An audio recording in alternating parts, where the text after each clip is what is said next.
พวกหลานเบิ้งเส้นสีแดงๆนี่เนาะถ้าพวกหลานดึงเส้นสีแดงๆกายเส้นสีขาวสกูลขีดไว้นี่แม่ชนะเลยเข้าใจบ่เข้าใจบ่เอ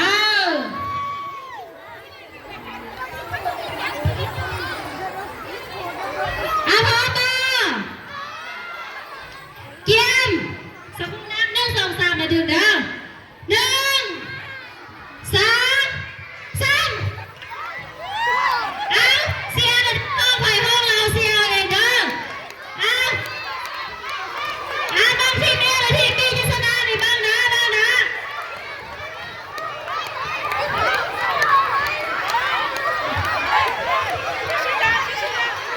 กองเสียดังๆเลยเด้อกองเสียดังๆเลยทีมเอสู้ทีมบีสู้ทีมเอสู้ทีมบีสู้ทีมเอสู้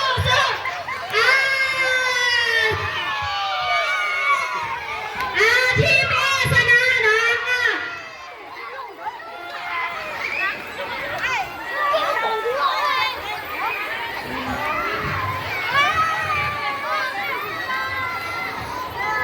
ผ่านไปนั้นเป็นห้องป .10 ทีม A ทีม B แล้วต่อไปปฏิดาจะเป็นห้องป .3 ห้องป .3 นี่ก็จะแบ่งออกเป็นทีม A ทีม B คือกันเนาะผู้ที่มีรายชื่อมันขึ้นมาเลยเด้อทีม A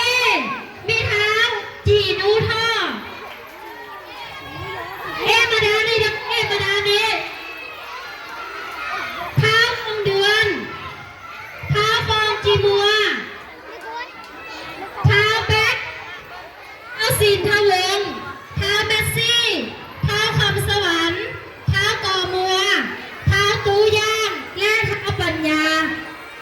นั่นเป็นทีม A นะต่อไปเป็นทีม B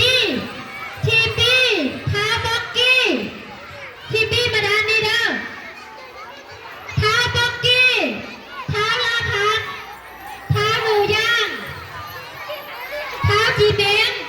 เท้าอาเศร้าเท้าทองเอ็กเท้าสิงห์ทวีไซเท้าเพลงว่างเท้าสาลีและเท้าภูเงิน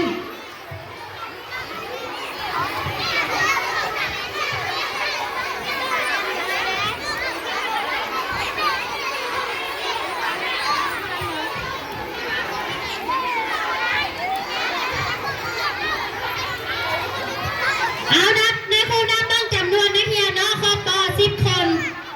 ทีมละ10 คนเด้อ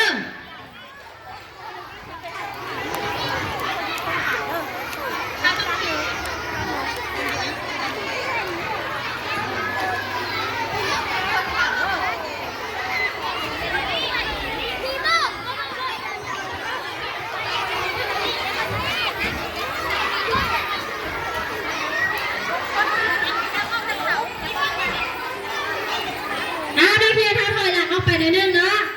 จะได้มาดึงเสื้อมาคือเสื้อพวกอ่านเลยครอบตัวทีปี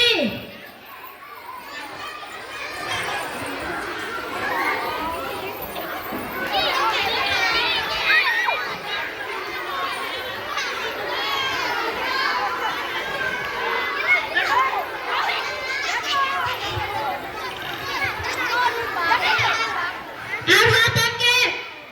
ตมาหาสาวภูเลยมานี่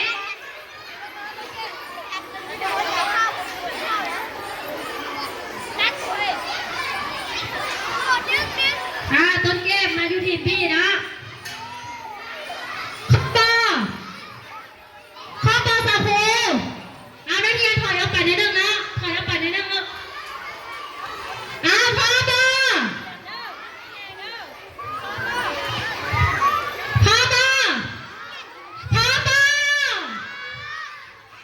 เกียม2 3เสียให้ดังๆเลยเด้อ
ที่หนึ่ง